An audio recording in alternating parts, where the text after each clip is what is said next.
Assalamualaikum warahmatullahi wabarakatuh. Perkenalkan, nama saya Muhammad Afan. Maaf salah kostum. Oke, maaf kan tadi salah kostum yang saya pakai kaos.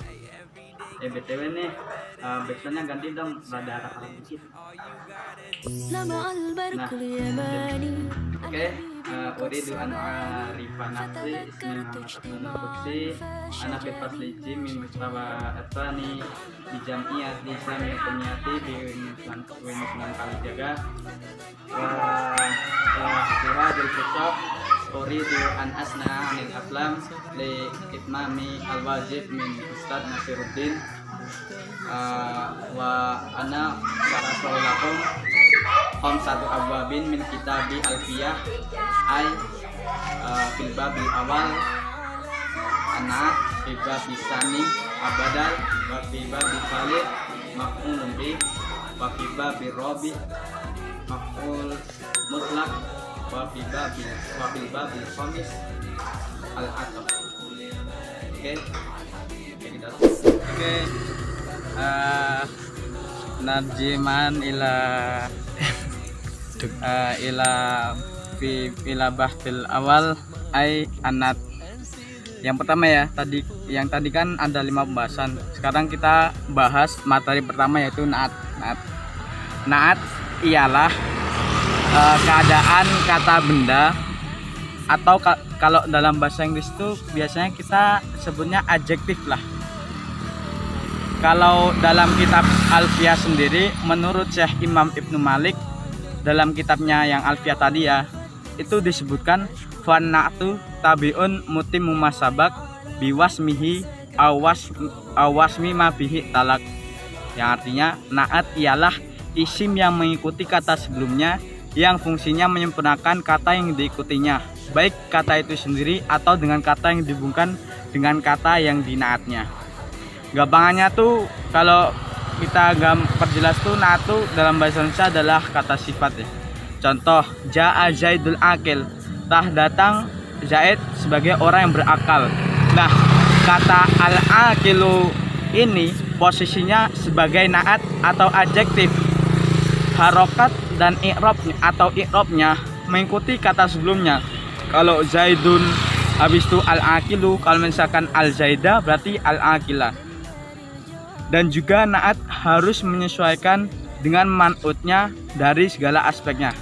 Untuk pembagiannya, naat ini dibagi menjadi 2 bagian, yakni yang pertama ditinjau dari segi amalnya, dan dari segi kalimat yang posisinya menjadi naat. Untuk naat yang ditinjau dari segi amalnya ini dibagi menjadi 2 bagian, yaitu naat hakiki dan naat sababi. Untuk naat hakiki sendiri ialah yang merupakan isim dhamir mustatir atau yang disimpan, yang fungsinya isim dhamir. Isim dhamir itu kata ganti ya, kembali ke man'utnya. Contoh, ja'a Zaidul akil, telah datang Zaid yang berakal. Nah, dalam kata al-aqilu ini sebenarnya menyimpan dhamir yang dirupakan oleh al-aqilu itu sendiri, yang mana akan kembali pada man'utnya. Man'ut itu subjek yang disifati ya, yaitu Zaid. Kata ganti yang sesuai adalah huwa, yang berarti dia seorang laki-laki. Cara mengetahui naat hakiki itu ada 4 cara. Yang pertama dari segi i'rabnya, kedua ma'rifah nakirah, ketiga muzakkar muannas, keempat mufrad tasniyah dan jamaknya. Untuk naat sababi sendiri ialah merupakan isim zahir setelah memiliki isim dhamir yang mana fungsinya untuk kembali pada subjeknya. Contoh, ja'a Zaidul akilatu ummuhu, telah datang Zaid yang berakal ibunya. Lafaz al-aqilah ja'a Zaidun al-akilatu ummuhu. Lafaz al-aqilah itu sendiri sebagai naat sababi karena merupakan isim zahir setelah ummuhu yang mempunyai dhamir untuk kembali subjeknya hu, yaitu Zaidun. Nah, cara mengetahui naat sababi itu ada 2 cara, yaitu yang pertama dari i'rabnya, yang kedua dari segi ma'rifat dan nakirohnya. Oke, lanjut ke badal. Badal sendiri Kalau secara lugotan ya, artinya itu ganti. Diambil dari kata badala ya bedulu badalan, yang artinya menggantikan. Kalau menurut dalam kitab Alfiyah, badal al-badalu huwa at-tabi'u al-maqsudu bil hukmi bila wasitotin. Ialah tabi yang dimaksud oleh hukum predikat tanpa perantara. Contoh, kanal khalifatu Umaru adilan. Khalifah Umar ialah khalifah yang adil. Jadi kata Umar pada contoh di atas ialah badal dari kata al-khalifatu, yang merupakan maksud sebenarnya yang diinginkan dalam kalimat, yang mana menggantikan kedudukan hukum lafadz sebelumnya. Ialah isyarat akan batasan makna yang tidak ada pada naat, taukid, dan atof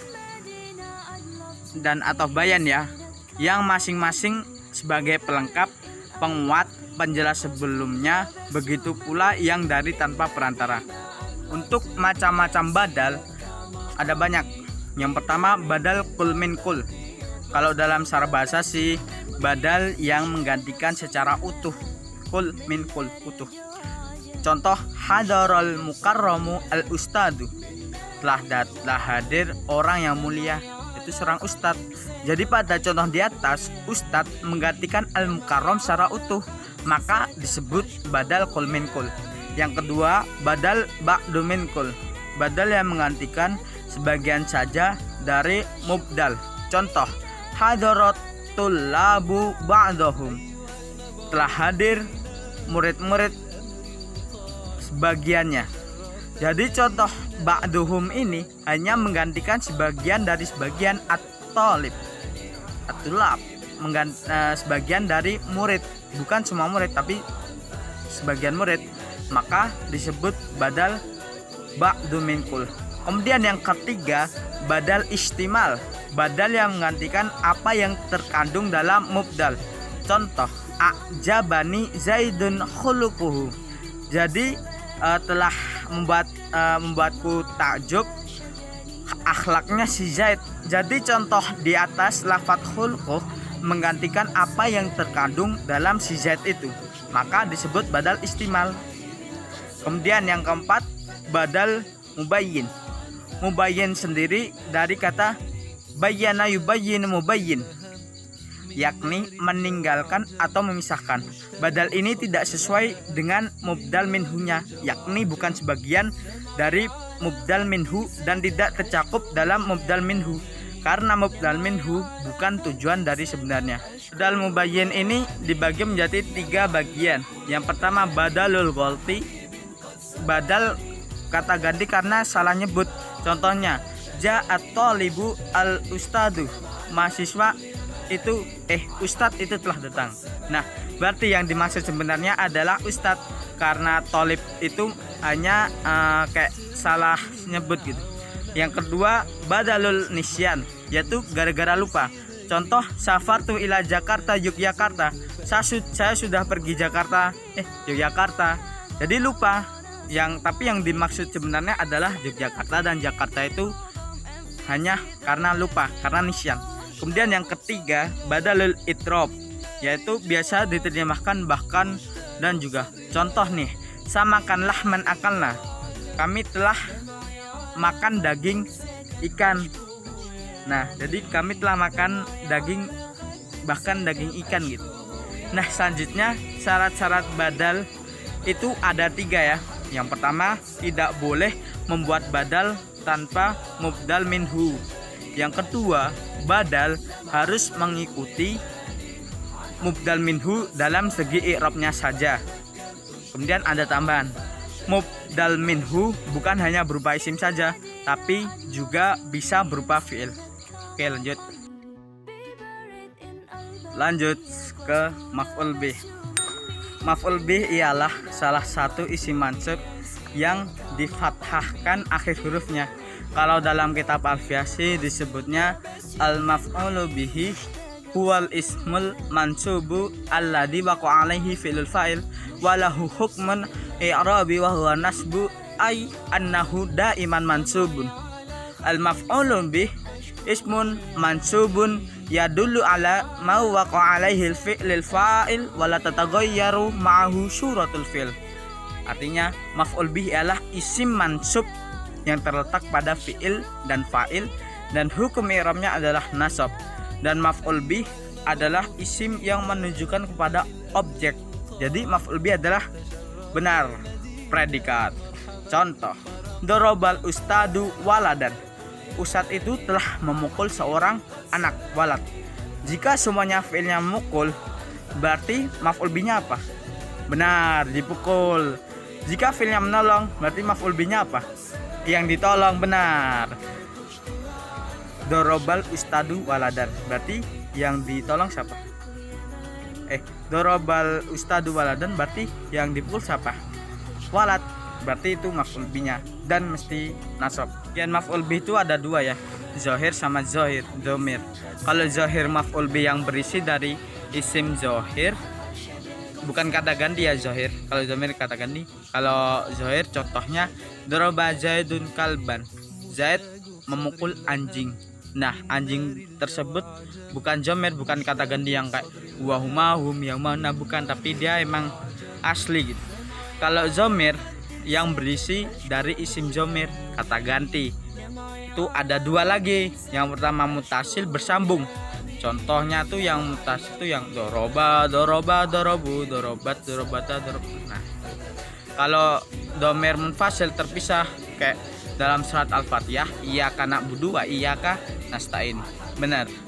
Oke, lanjut ke bab 4 yaitu maf'ul mutlak. Lanjut maf'ul mutlak.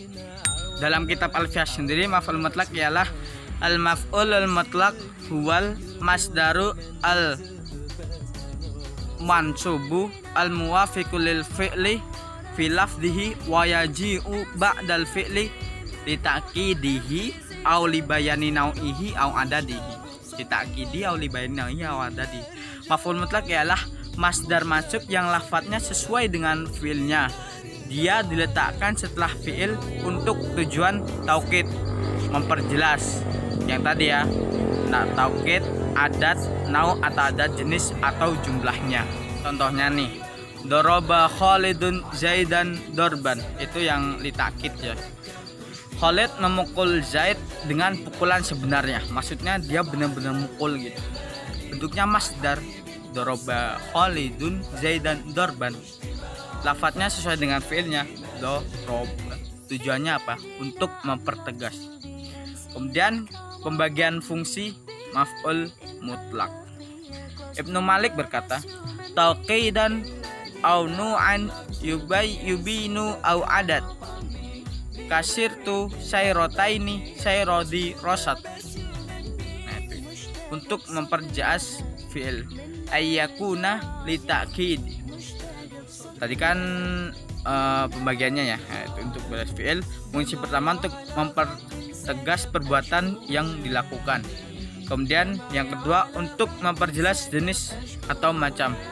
Sebenarnya yang dijelaskan ayyakuna libayanin nau' imma biwasbihi au idhafatihi au bidkhali harfi ta'rifi alaih.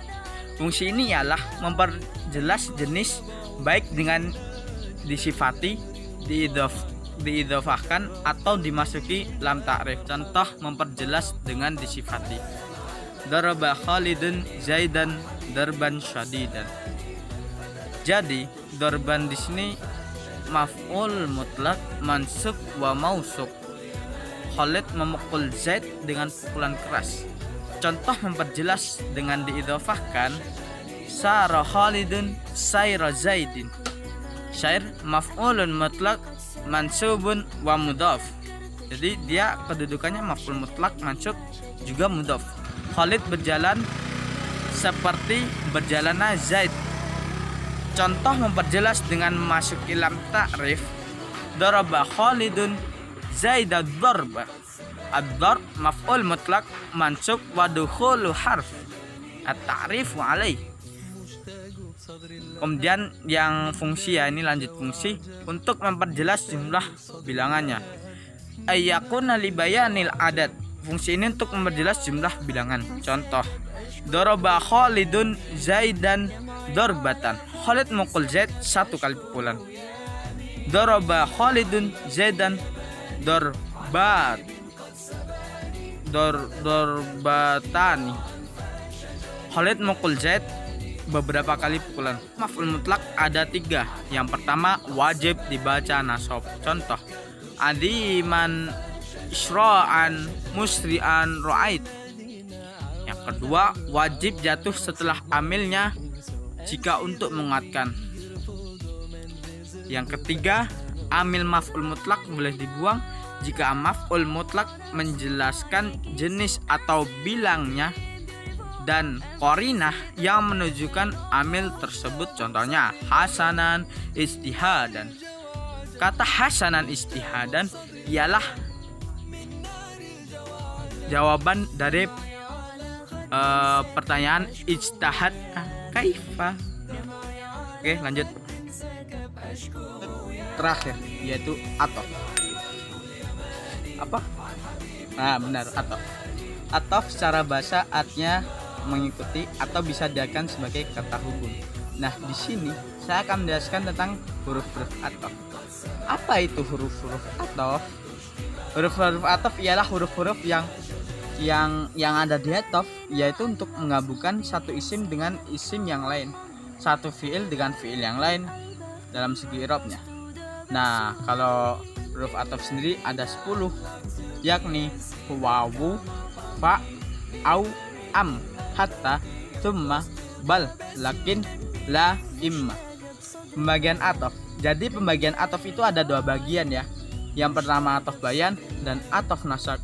Nah, untuk atof bayan sendiri ialah tabi atau lafadz yang mengikuti pada lafadz sebelumnya yang terdiri dari isim jamid yang menyerupai sifat dalam hal menjelaskan matbu'nya atau lafadz yang diikuti jika terdiri dari isim ma'rifah dan mengkhususkannya bila terdiri dari isim nakirah.